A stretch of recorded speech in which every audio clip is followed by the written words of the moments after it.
Good morning, I'm Chaitra Sathyanarayan. Today we shall be talking about subject-verb agreement. So to begin with, let us understand what is subject-verb agreement. The basic rule of subject-verb agreement tends to be that a singular subject must have a singular verb. The plural subject will take up a plural verb. So the fundamental rules of subject-verb agreement is that when a subject tends to be singular, the verb also becomes singular. When the subject is plural, the verb also takes a plural.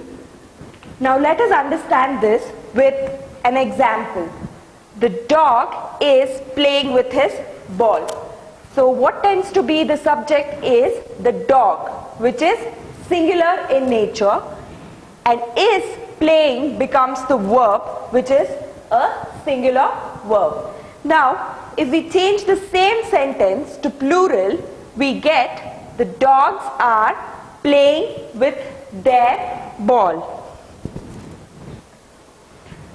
The dogs tend to become plural subject. The dogs, we have an S here, and then are playing becomes the plural verb. So there are some general rules to be followed in subject-verb agreement.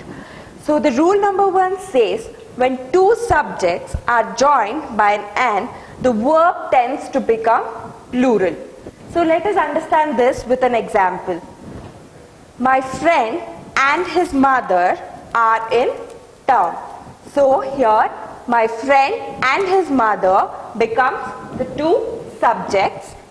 Are tends to become the main verb in the sentence. So we do not use my friend and his mother is in the town. We use it as are, which is plural in nature. So coming to rule number 2, when two singular nouns joined by an and which refers to the same person or the thing, then the verb is singular in nature. So to understand this, let us have a look at the example. The captain and coach of the team has been sacked. So here the captain and the coach are the same individuals, and he has been sacked. So when he has been sacked is used, it is in the singular form. But let us see another case. In case if the captain and coach are different individuals, then the sentence will be the captain and the coach of the team have been sacked. So this shows two different cases. In the first case, we are talking about singular, and in the second case, we are talking about plural form. Coming to the rule number 3, indefinite pronouns such as everyone, each one, someone, somebody, no one, nobody, anyone, anybody, etc. are always in singular form. Let us understand this with an example. We say everyone is selfish. We do not say everyone are selfish. So we can see the singular form here. In this case, we do not use are, instead we use is. This rule does not apply for few, many, several, both, all, some, as these tends to be definite pronouns and they are to be used with a singular form. Coming to rule number 4, when percentage or part of something is mentioned with the plural meaning, the verb tends to be in plural form. So to understand this, let us see an example. 40 of every 100 children in India are malnourished. So whom are we talking about? We are talking about children. Children tends to be the subject, and we have not used child, we have used children. So it becomes the plural form. Are malnourished becomes the plural form. We do not use is malnourished. We use it as are malnourished. Now let us look into example number 2. 8 out of 10 teenagers in the world are not physically active. So in this, 8 out of 10 becomes the percentage, and teenagers tend to be the subject, which is in plural form. We are not saying teenager, we are saying teenagers, and are not physically fit tends to become the plural form. Now let's talk about rule number 5. When the subjects are joined by either or neither nor are of different persons, the verb will agree in person and number with the noun nearest to it. So let us understand this with an example. Neither the teacher nor the students were in the classroom this morning. So the noun becomes the students, which is in plural. We are not telling student, we are telling students.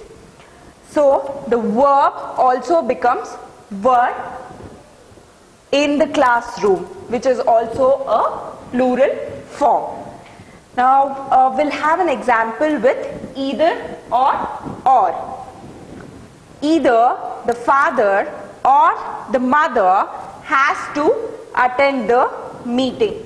So the nouns here are the father and the mother. So they're two different individuals and they tend to become singular. So the verb also takes singular form, that is, has to be attending the meeting. Coming to rule number 6, if connectives and appositives like along with, together with, as well as accompanied by, etc. are used to combine two subjects, the verb agrees with the subject mentioned first. So before understanding this, let us understand what is connectives and appositives. So connectives and appositives are the linking sentence which gives the meaning to the subject. So let us understand this with an example. Mr. Ram, accompanied by his wife Sita and his brother, was banished to the forest. So Mr. Ram becomes the subject here, and he is accompanied by his wife Sita and his brother, which becomes the appositives or connectives, wherein we are talking about Ram's relations who are joining him in the forest. They were banished to the forest. Ram tends to become the first subject. Sita and his brother is appositives of the first subject. So this becomes the connecting linker of the subject who was banished to the forest, becomes the plural form, wherein we could have used they were banished to the forest, but here we are using was because was is taking on the first subject, that is Mr. Ram. Coming to rule number 7, when we use a number of or the number of, let us see how the verb takes place. A number of some countable noun. Some countable noun refers to nouns which can be measured, wherein we can take in consideration of the noun which can be countable, is always plural. The number of some countable noun is always singular in nature. So let us see this with an example. A number of students are going on the trip. So when we use a number of students, we get are going to the trip. So we are using plural form for a number of, and for the number of people we need to hire is 13. So this tends to become singular in nature.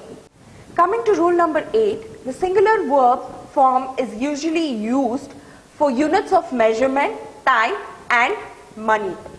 So whenever we use the units of measurement such as 5 gallons of water or $10 or something like that, then we tend to use singular verb. Let us understand this with an example. 5 gallons of oil was required to get the engine running. So here 5 gallons tends to become the measurement. Was required becomes the singular verb. Coming to the second example, $10 is a great deal of money to a child. So $10, which tends to be in plural form, takes up is a great deal, which is a verb which also tends to become a singular verb. 6 weeks is not long enough. 6 weeks, weeks tends to be in plural form, is not long enough tends to be in singular verb form. 20 kilometers is too far off. 20 kilometers tends to be in plural form and is too far off tends to become in singular verb form. Now coming to rule number 9, when any of few, many, several, both, all, some is issued with a countable noun, the verb is plural. So when we talk about countable noun, it tends to be something which can be measured.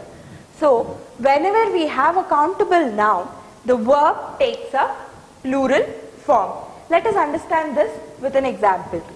Some men are needed for the battle.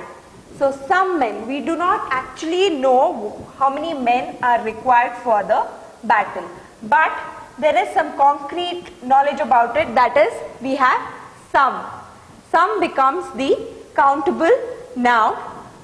Some men are, we do not say is, we say are needed for the battle, wherein are becomes the verb which is in plural form.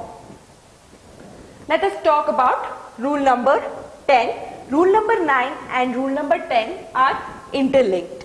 When any of few, many, several, both, all, some is used with an unaccountable noun, the verb is singular.